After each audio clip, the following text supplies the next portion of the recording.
Olha aí, gente do Rio Grande do Sul aqui, olha que maravilha.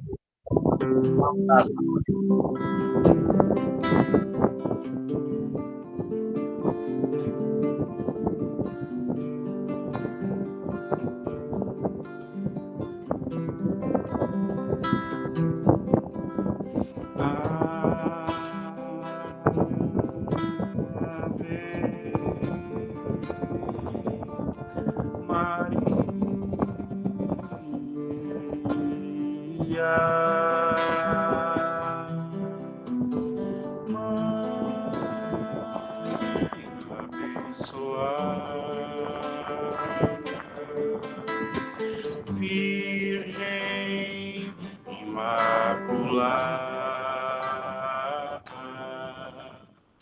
és santa semente do amor. Maria, Mãe de Deus, és cheia de graça, santo é o fruto do seu ventre, Jesus. Ave Maria, Ave Maria, Maria, que concebeu amor em Cristo nosso Senhor. Madre generosa, rogai por nós, os pecadores, Mãe querida. Amém. Amém.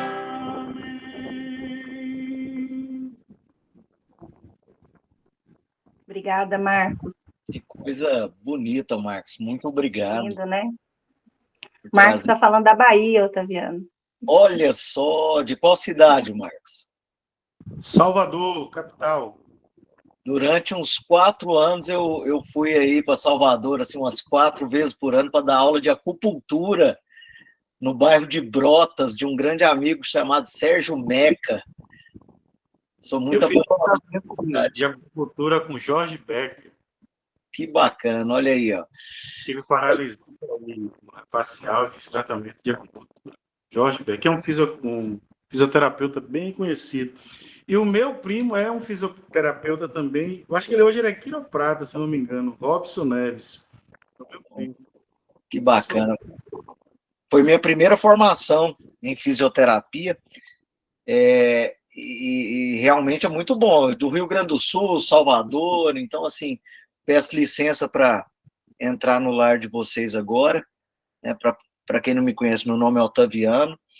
E eu sou palestrante espírita também, expositor há um tempinho, mas foi o último trabalho que eu aceitei o desafio dentro da doutrina, né? Apesar de ser professor aí há 25 anos, né? A gente fala em público há muito tempo, mas é engraçado como eu resisti muito tempo a essa questão de falar sobre a doutrina, de expor, né?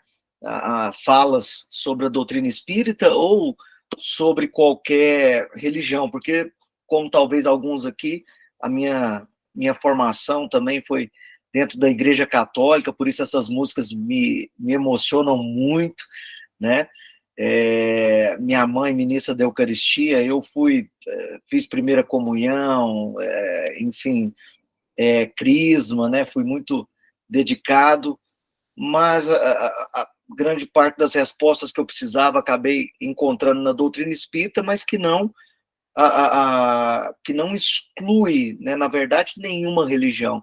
Tive a honra já de fazer cultos ecumênicos, onde me escolheram para falar por todas as religiões cristãs naquele momento. Isso me deixa muito feliz, porque, na verdade, o Eclesiastes, né, a igreja, a tradução original é comunidade.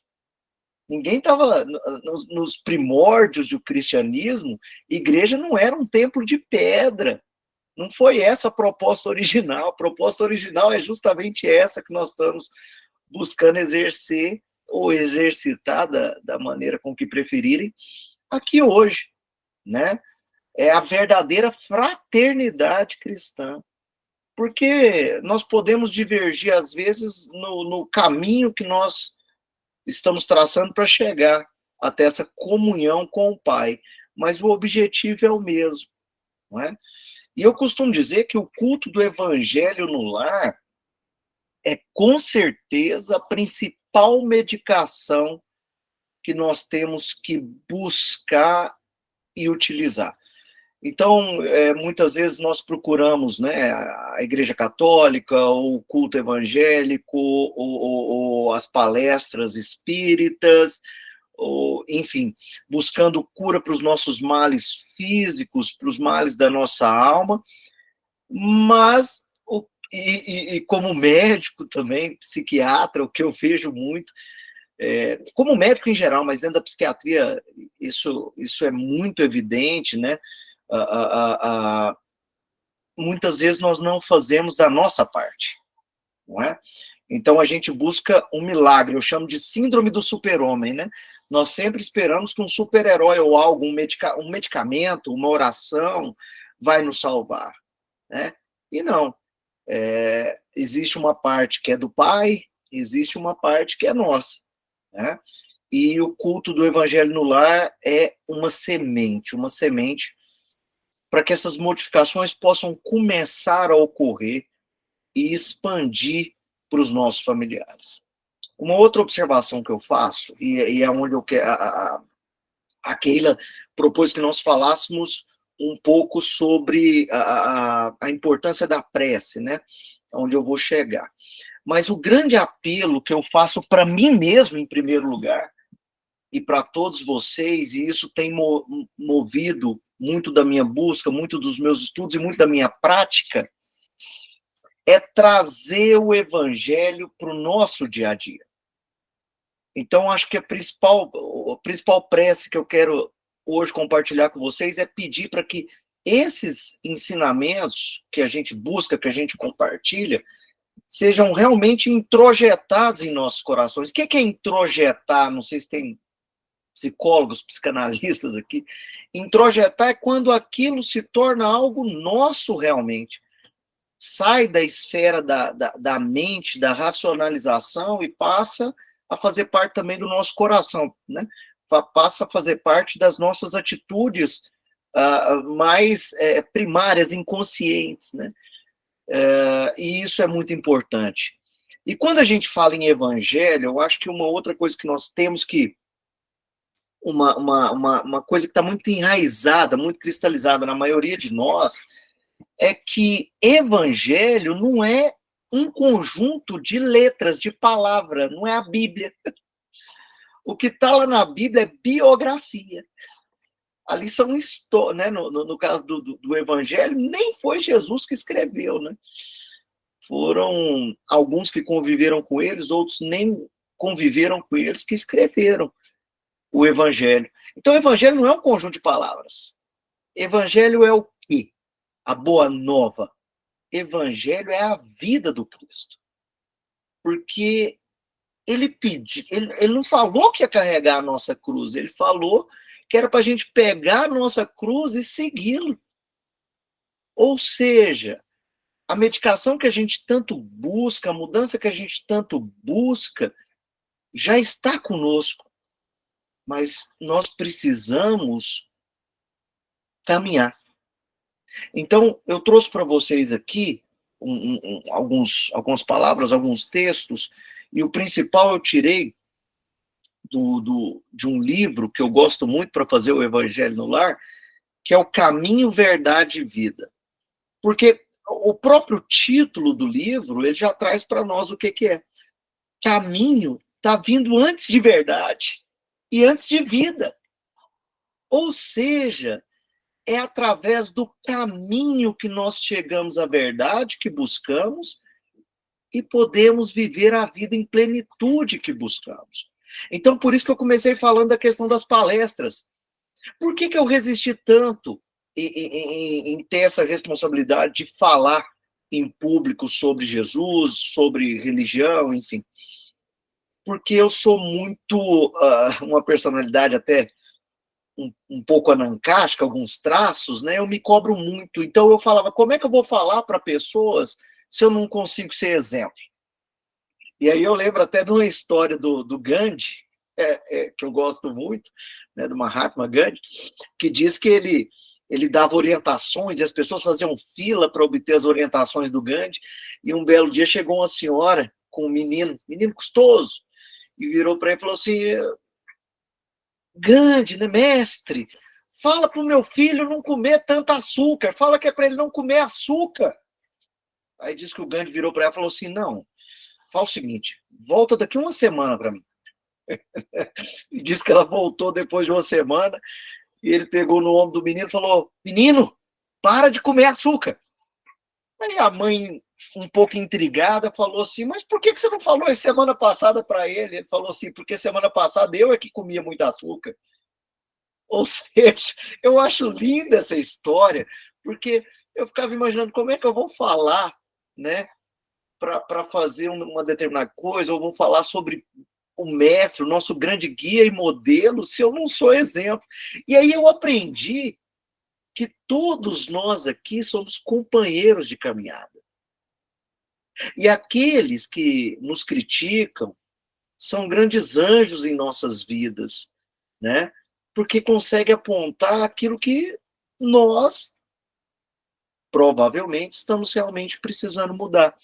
Então, por isso eu gosto muito do Caminho, Verdade e Vida. Então, eu sou realmente muito grato por estar aqui hoje, justamente porque quando eu me preparo para falar, ou quando eu me coloco realmente como instrumento para falar, eu sou o principal aprendiz. Eu não quero que pense nem um pouco o contrário disso.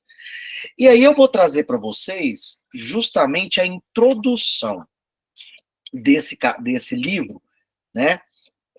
Que é tida como a interpretação dos textos sagrados. Eu vou pegar só um pedaço aqui para vocês. Olha que bacana. O Evangelho, nas palavras de Emmanuel, né, o mentor do Chico Xavier, enfim, que ditou na nossa doutrina diversos livros, eu não sei nem enumerar exatamente para vocês, ele coloca na introdução, em 1948, o Evangelho não se reduz a breviário para genuflexório, ou seja, ele não se reduz a um conjunto de palavras, a um livrinho para a gente ajoelhar e rezar e ler, sem raciocinar, sem pensar, e principalmente sem tentar trazer para o nosso dia a dia. Aquilo que o Cristo viveu há 2000 anos atrás, aquilo que ele falou há 2000 anos atrás, que continua insuperável. Segundo o próprio Mahatma Gandhi, se todos os livros se perdessem, mas restasse o Sermão do Monte, nada se haveria perdido. Aí ele continua. É roteiro imprescindível para a legislação e administração para o serviço e para a obediência. O Evangelho. Agora o mais bonito. O Cristo não estabelece linhas divisórias entre o templo e a oficina. Toda a terra é seu altar de oração e seu campo de trabalho ao mesmo tempo. Por louvá-lo nas igrejas e menoscabá-lo nas ruas, é que temos naufragado 1000 vezes, por nossa própria culpa. Todos os lugares, portanto, podem ser consagrados ao serviço divino. Então, na verdade, o Evangelho tem que estar aonde? Agora no culto no lar, e vamos supor que nós vamos sair daqui hoje, né, nos despedirmos, e de repente, ao escutarmos uma notícia que nos desagrada, ou às vezes o nosso cônjuge, nosso parceiro, nossas parceiras, nossos filhos, comete algum ato que nos irritam, e nós nos irritamos e cedemos a essa irritação e acabamos agindo exatamente contra aquilo que a gente acabou de vivenciar aqui. Quer ver uma coisa simples que eu costumo falar muito, né? Quando eu dou palestra para pais, né, de alunos, eu falo assim, como é que a gente chega para os nossos filhos, né? Eu tenho uma filhinha de 2 anos e meio, né, e eu penso muito nisso. Como é que a gente vira para um filho e fala assim, filho, não minta, porque se você mentir, vou te castigar, não pode mentir para o papai, não pode mentir para a mamãe, mas quando alguém liga na nossa casa, a gente às vezes não quer atender aquela pessoa e fala para o nosso filho, atende aí e fala que eu não estou. Os filhos não vão seguir palavras, simplesmente. Eles vão seguir exemplos. As pessoas que nos veem também não vão seguir palavras, elas vão seguir exemplos. Então, se eu estou aqui agora, falando para vocês todas essas palavras, né, aparentemente bonitas, mas e de repente vocês me encontram fora daqui e vê uma atitude incondizente com o que eu estou falando aqui agora.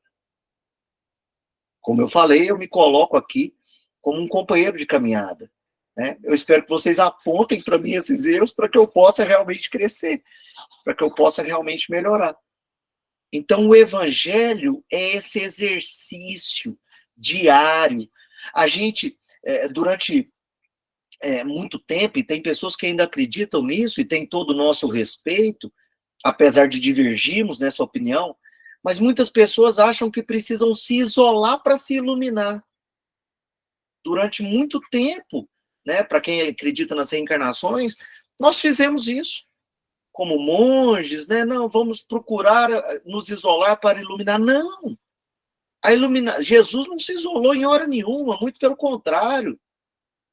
Depois de sua oração, às vésperas das festas em Jerusalém, ali em cima do monte, olhando todo aquele povo, enquanto os discípulos queriam falar assim, mestre, vamos ficar por aqui, né, agora? Né? Que coisa bonita, né? Essa transfiguração, essa oração. Não, nós vamos descer. Nós vamos para o meio do povão. É caminho, verdade e vida. Então, a gente se ilumina quando a gente está tomando café da manhã com os nossos familiares, com os nossos amigos, a gente se ilumina no nosso trabalho, a gente se ilumina quando nós somos desafiados. Então, eu vou para uma outra palavra agora, mais especificamente sobre a prece, no capítulo 66 desse mesmo livro, a palavra, o título é Como Pedes? Né? Porque nós podemos usar as nossas orações para agradecer, nós podemos usar nossas orações para pedir, nós podemos usar as nossas orações para louvar, mas muita gente, muitos de nós, ainda está naquela fase de buscar a Deus nas dificuldades apenas, e esquecer de Deus em outros momentos. Então, aqui, contextualizando um pouquinho, eu gosto muito dessa coleção, né, que começou com Caminho, Verdade e Vida, porque sempre no começo do capítulo, Emmanuel traz para nós um versículo, né, do Evangelho, e vai em cima disso fazer as interpretações.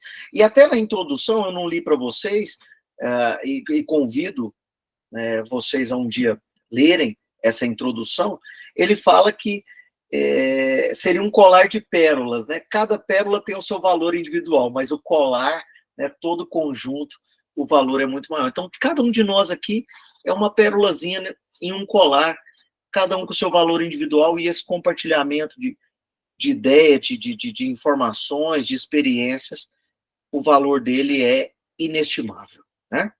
E aí ele começa com uma passagem, né, um versículo de João 16, 24, assim.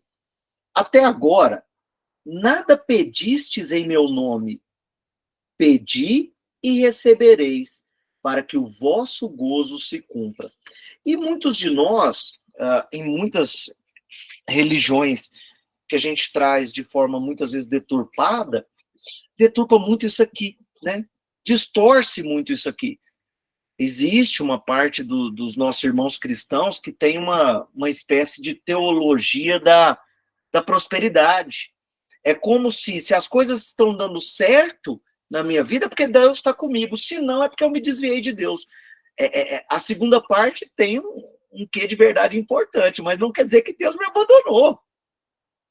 E não quer dizer que as coisas não estão dando certo ao meu olhar, muito importante isso, não estão dando certo à minha visão, a sua visão está dizendo que não está dando certo, que Deus te abandonou.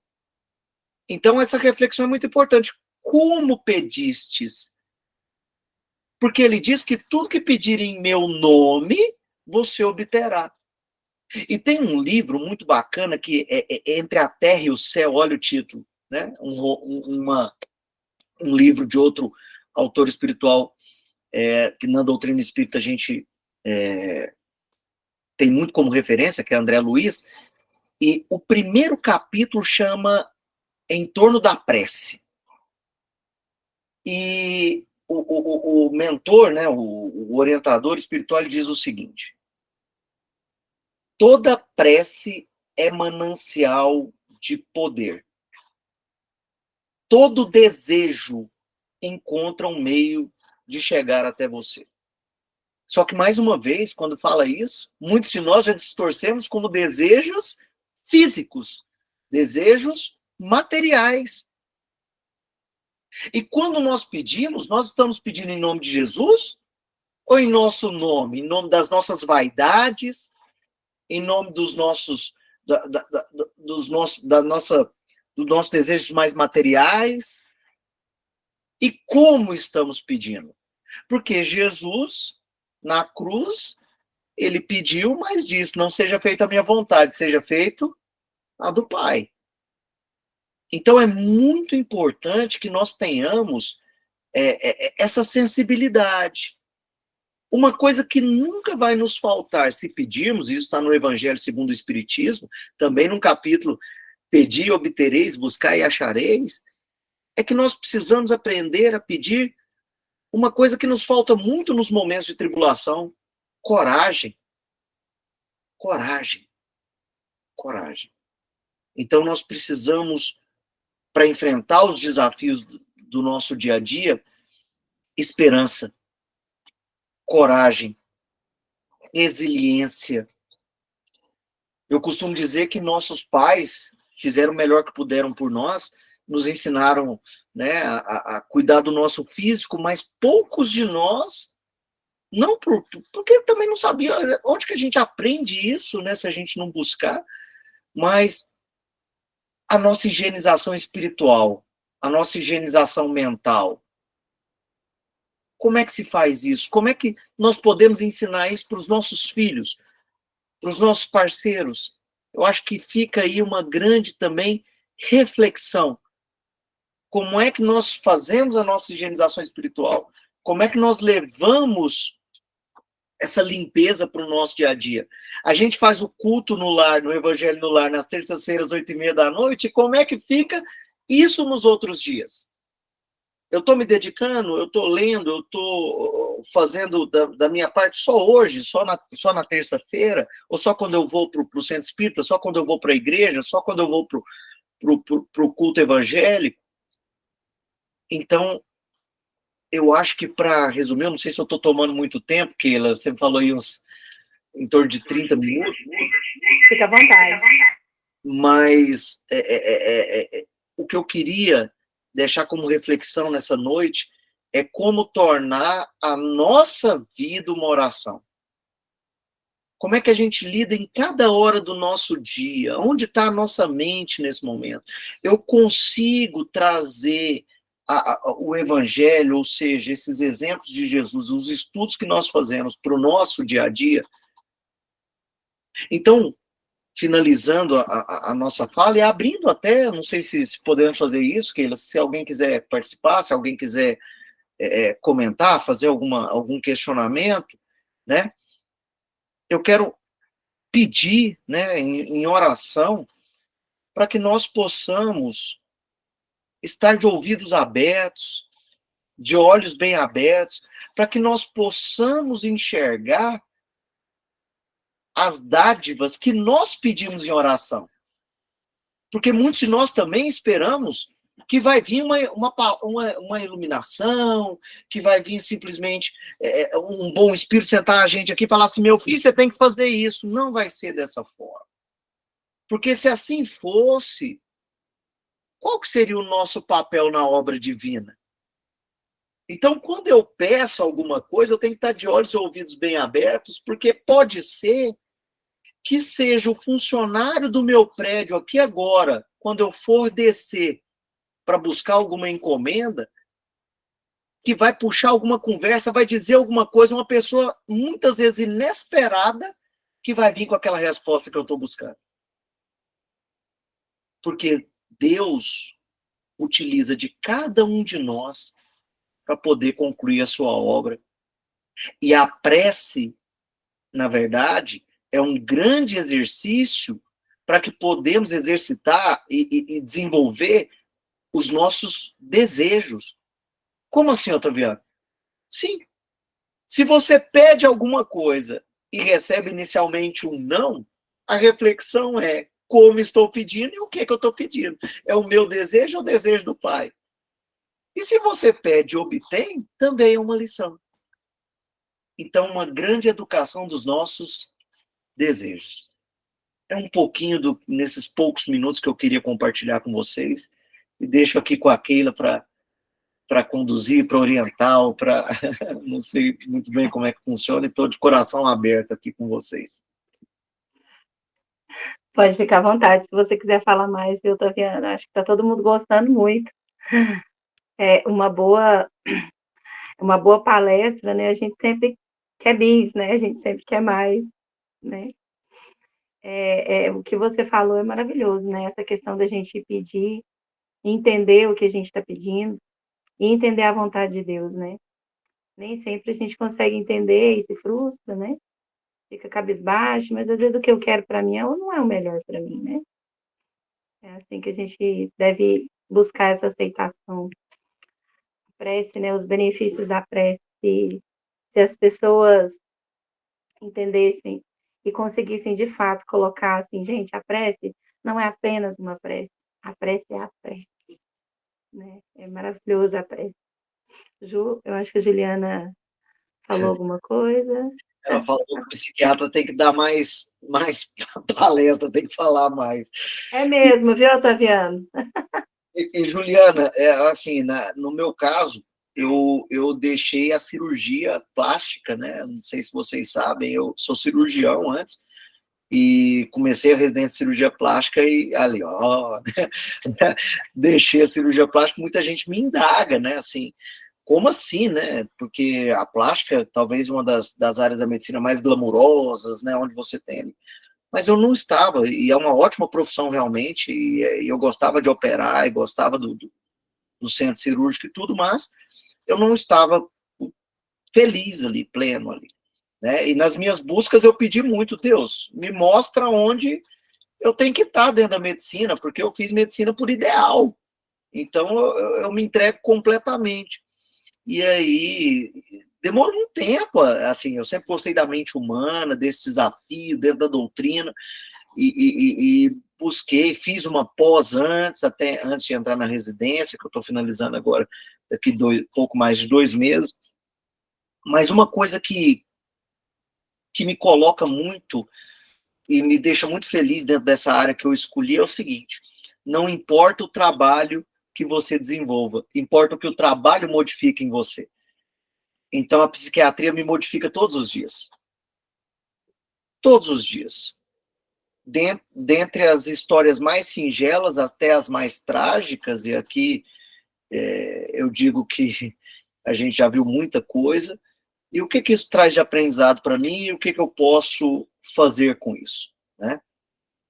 A cura mental é muito necessário no momento de transição, sim, sim.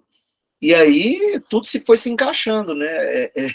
Aonde que eu deveria estar nesse momento na minha visão hoje, né? Mas é o caminho, verdade e vida que a gente comentou, né? Eu estou provavelmente ajudando pessoas, mas meus pacientes não sabem que eles são meus maiores professores e que eles é que me ajudam muito também.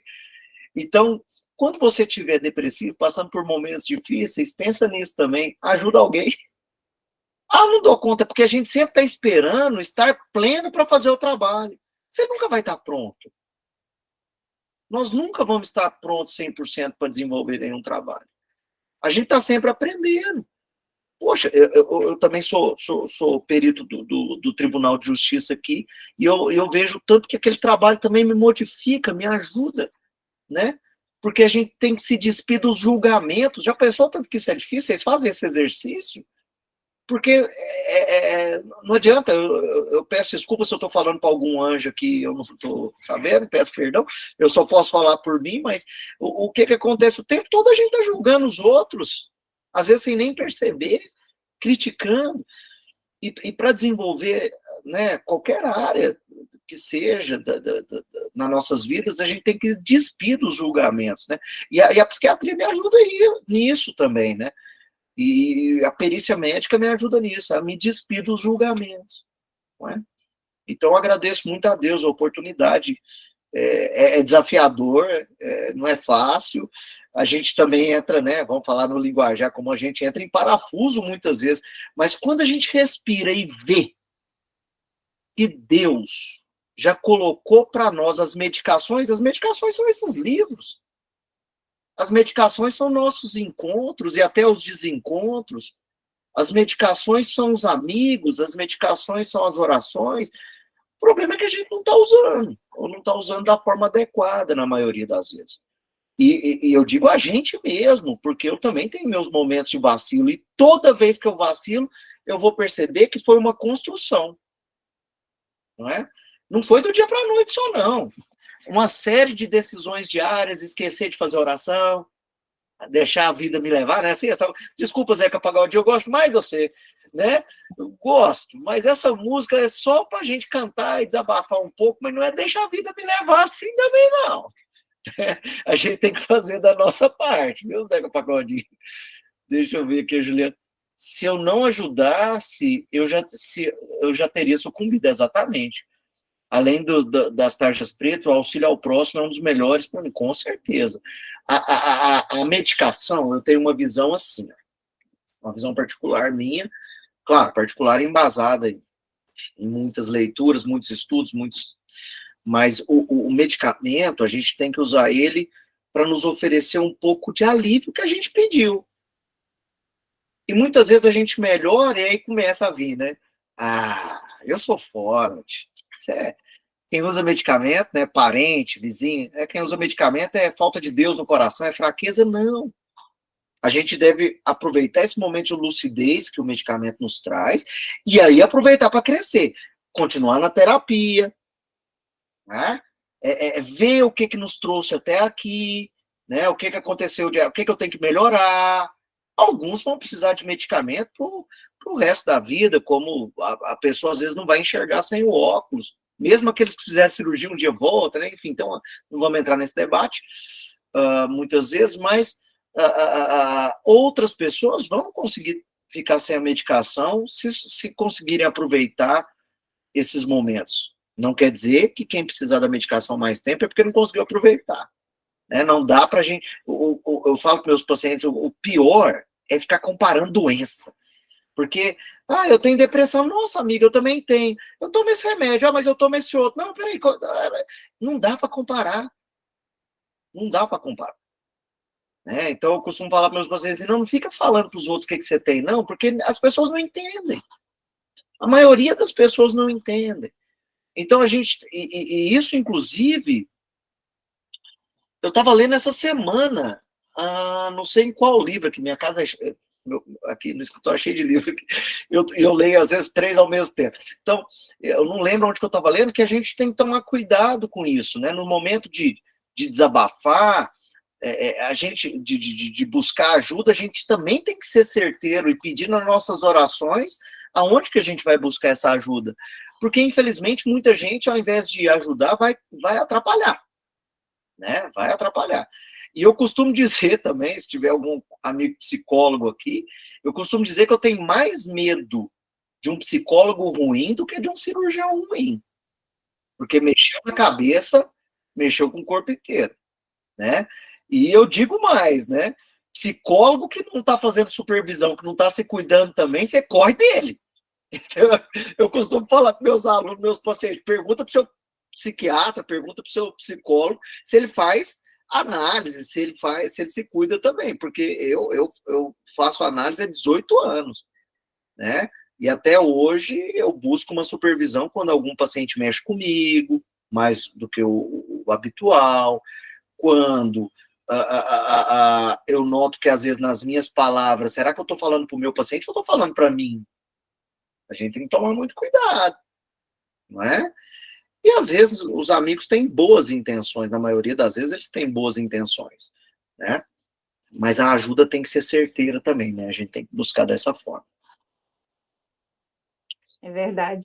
Você falando aí, né, no início, que você teve problema, né, para começar a falar, achei interessante, porque eu falo aqui, né, o culto antigamente era só comigo.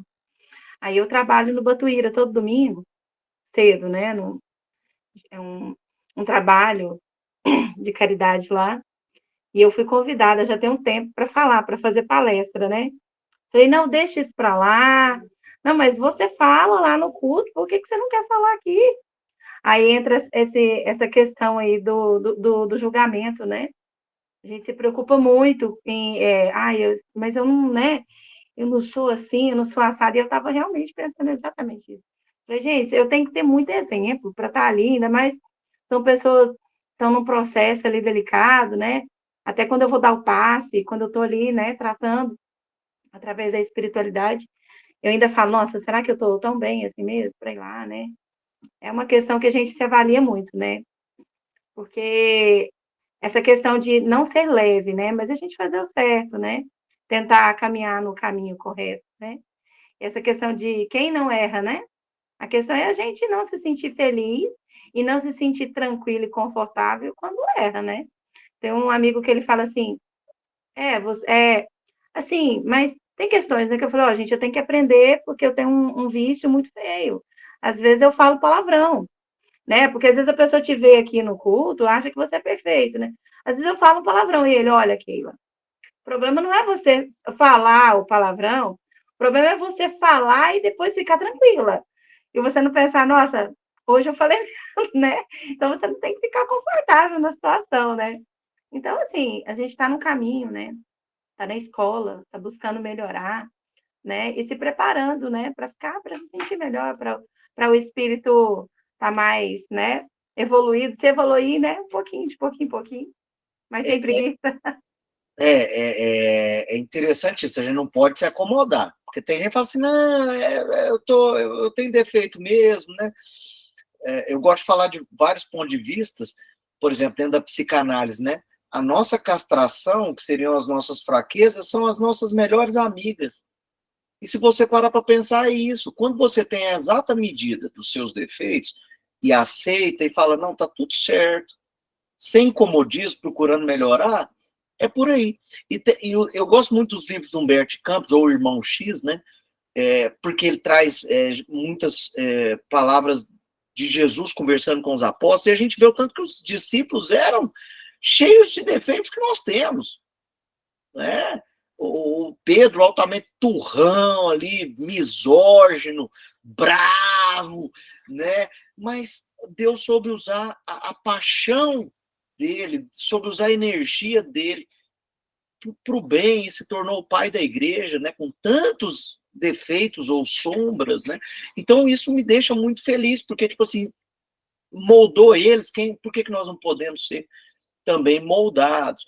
E aí tem um detalhe interessante, né? Eu fico imaginando, talvez alguém da minha infância, adolescência, às vezes me vê falar, tem alguns que até já me viram e são companheiros de caminhada, mas eu fico imaginando alguns falando assim, o quê?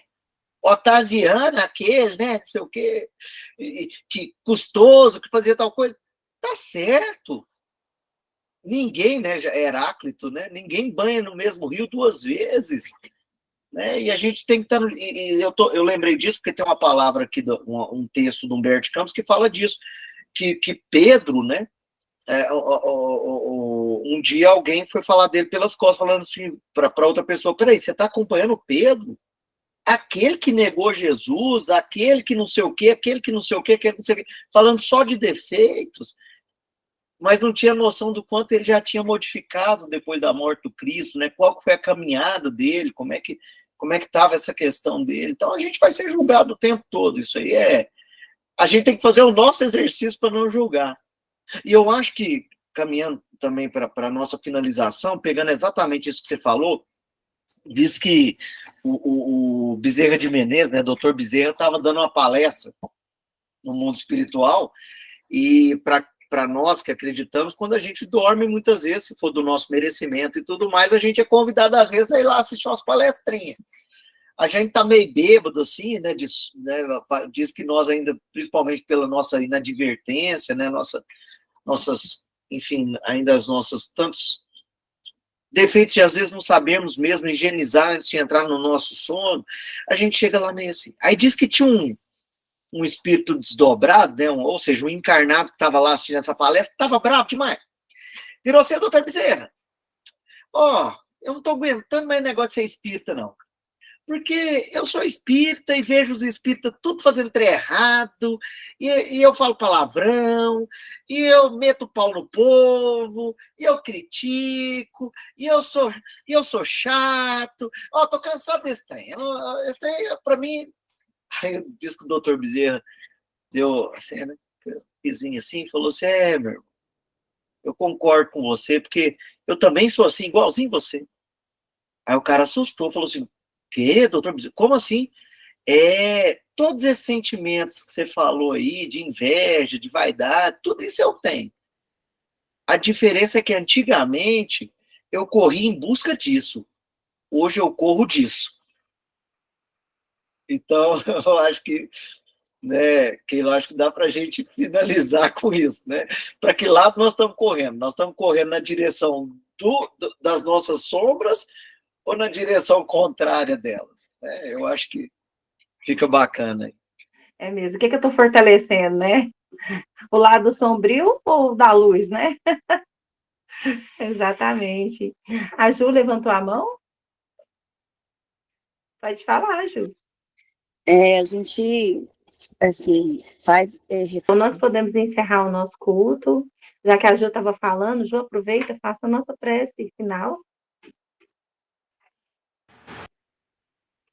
Então, vamos lá, né? Cada um à sua forma, fechar os nossos olhos, ou nos concentrar de qualquer forma. Pensar, né? Buscar aquela imagem tão doce de Jesus, o seu olhar meigo, compassivo, humilde, amoroso, no serviço do bem. Agradecer pela vida do palestrante da noite, que Deus o abençoe, por ter reservado um tempinho para ajudar a cada um de nós.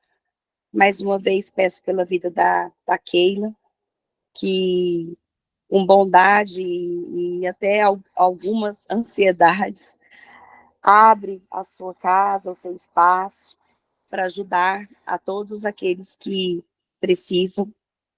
Peço por cada vida aqui presente, mesmo online, que estamos conectados com o mesmo objetivo de serviço no bem, de aprimoramento moral, espiritual, mental, que nós possamos seguir nessa sintonia de amor, que amanhã nós agradeçamos pelo sol, pela vida, pela saúde, e que nós possamos ser exemplos de tudo que a gente disse aqui, de tudo que a gente falou, como sempre a gente fala, ao sair de todo o estudo, sendo na nossa casa de oração, sendo na nossa casa, que é tão importante, o nosso lar, que nós possamos dar exemplo daquilo que a gente está buscando.